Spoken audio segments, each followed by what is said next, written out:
Foreign powers are jockeying to shape post-war Syria as various factions seek to fill the power vacuum that's been left by Bashar al-Assad's overthrow. In fact, US Secretary of State Antony Blinken is in Jordan and Turkey this week to push Washington's vision for what they call an inclusive Syrian-led transition. Meanwhile, Turkey moved to weaken Kurdish forces and expand their own influence in the country. Israel carried out nearly 500 airstrikes on Syria in 2 days and made ground incursions, prompting criticism from France and Germany.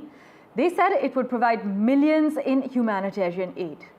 But experts argue that each actor in Syria is scrambling to redraw the map, raising fears that the fall of the Assad regime will merely shepherd in another period of conflict. My colleague Trent Murray reports from the Israel-Syria border. Listen in.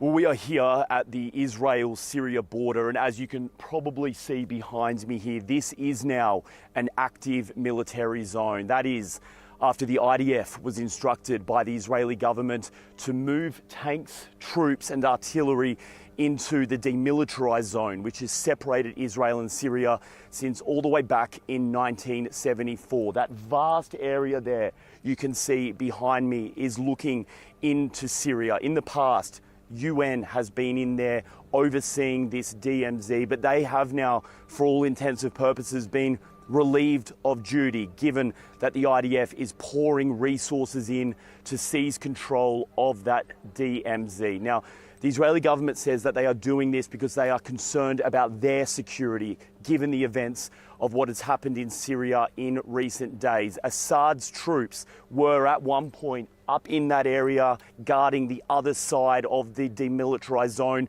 But when his regime fell, well, those troops abandoned their post. And it was at that point that the Israelis decided to move in. It's also not just on the ground that we are monitoring. Up in the sky, the constant buzz of drones and even fighter jets. The Israelis have confirmed they have launched over 300 airstrikes across Syria in recent days.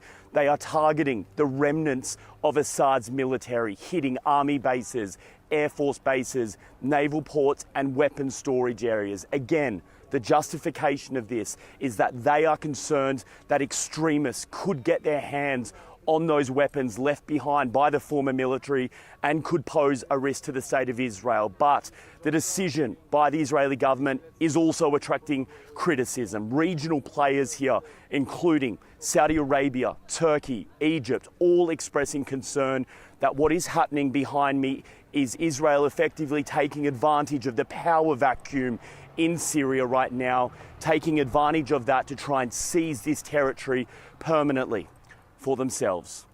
Trent Murray for NDTV at the Israel-Syria border.